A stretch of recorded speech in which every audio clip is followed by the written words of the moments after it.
नमस्कार, मैं खुशी और आप देख रहे हैं पुलिस टुडे न्यूज, सबसे तेज सबसे सर्वाधिक खबरों वाला चैनल जो आपको निष्पक्ष सच्ची खबरें सबसे पहले पुलिस टुडे न्यूज पर मिलती हैं।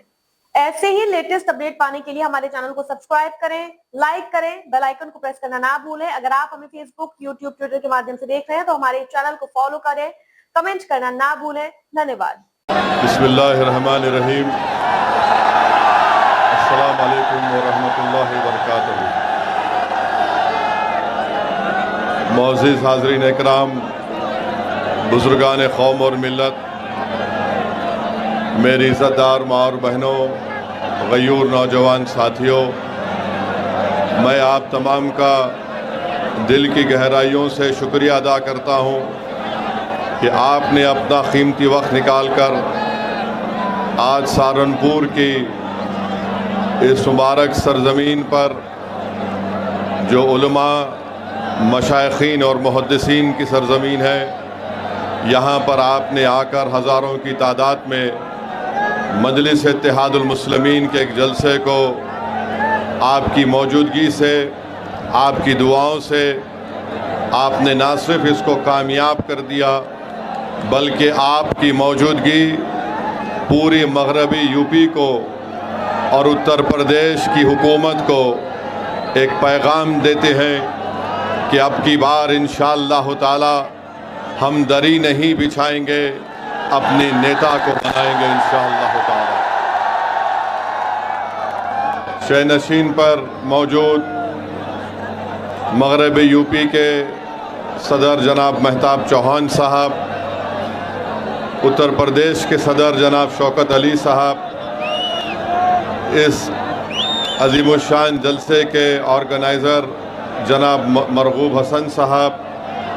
ज़िला सदर सलीम साहब, शहर सदर दिलशाद साहब, डॉक्टर अरशद साहब, अनीस अहमद साहब, रईस मुल्क साहब, शहजाद खान, जनाब हरीश जाट, शोएब मंसूर साहब, साजिद हसन प्रधान साहब, मोहम्मद बिलाल साहब और मजलिस इत्तेहादुल मुस्लिमीन के तमाम ज़िम्मेदारान, मेरे अज़ीज़ दोस्तों और बुज़ुर्गों,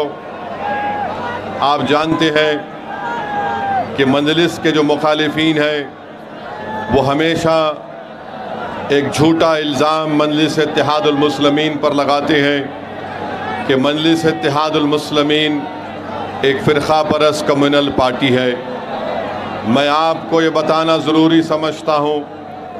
कि मजलिस इत्तेहादुल मुस्लिमीन कभी भी किसी समुदाय के ख़िलाफ़ थी, ना कभी रहेगी इंशाअल्लाह ताला। यकीनन जहाँ पर जुल्म होगा,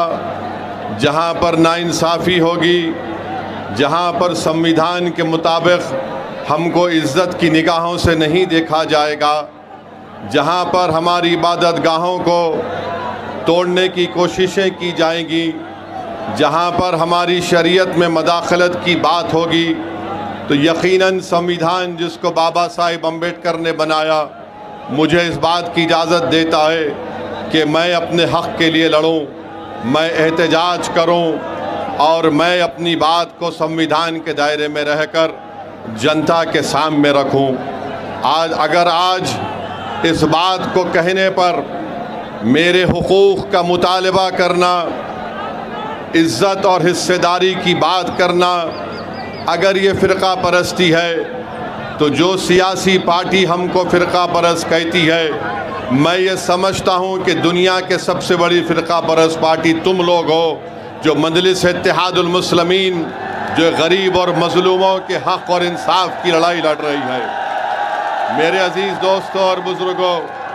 अगर मैं तारीख़ में चला जाऊँगा तो मुझे ये कहना पड़ेगा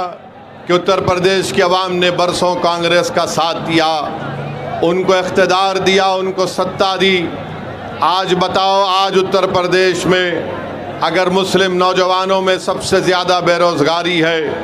अगर आज हम तालीम से दूर हैं, अगर आज हम जेलों में ज़्यादा हैं, तो इसका ज़िम्मेदार कौन है?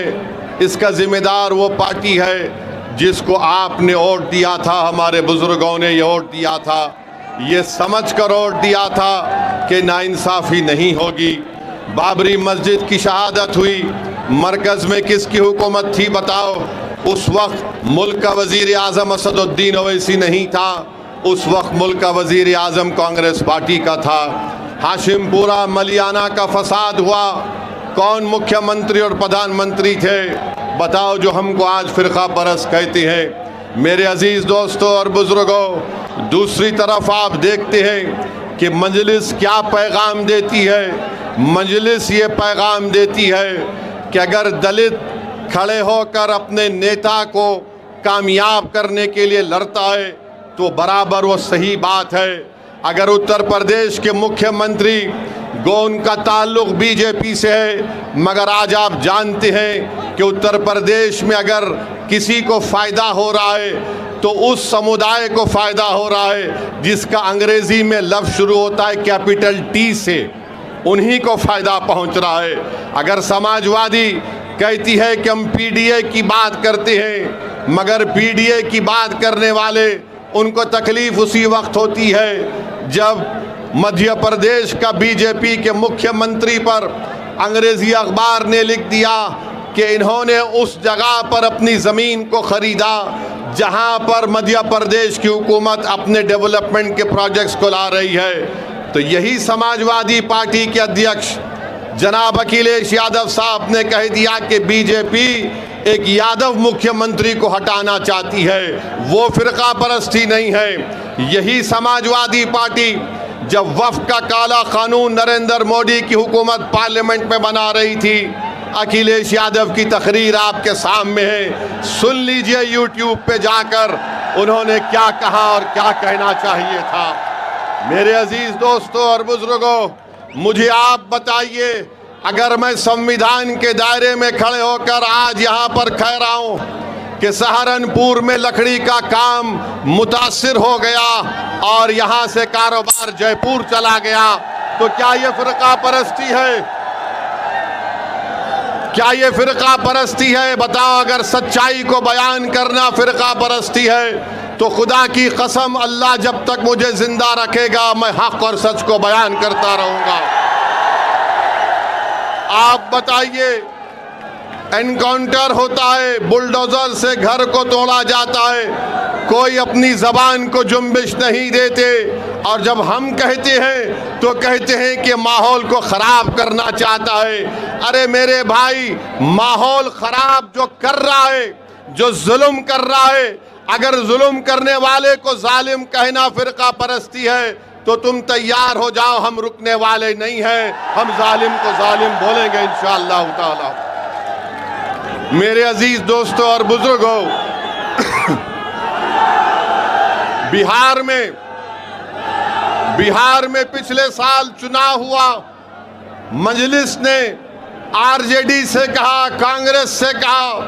हमारे अध्यक्ष अख्तरुल ईमान साहब ने खत लिखकर राजद के और कांग्रेस के नेताओं को लिखकर कहा कि हमसे समझौता कर लीजिए,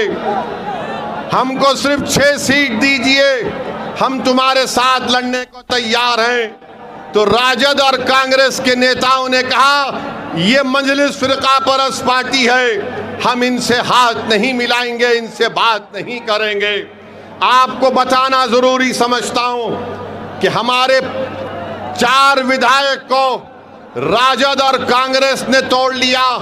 इसके बावजूद भी हमने कहा चलो बीजेपी को रोकना है बिहार में, हम तुमसे हाथ मिलाने को तैयार हैं, मगर इन्होंने इल्ज़ाम लगा दिया कि हम फ़िरका परस्त है। किसी कांग्रेस और राजद के नेता ने कहा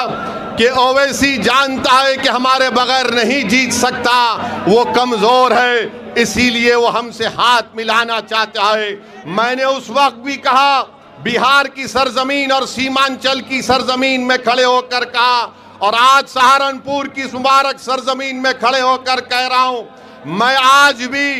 उत्तर प्रदेश में दोबारा बीजेपी की सरकार ना बने, मैं अलायंस करने के लिए तैयार हूं।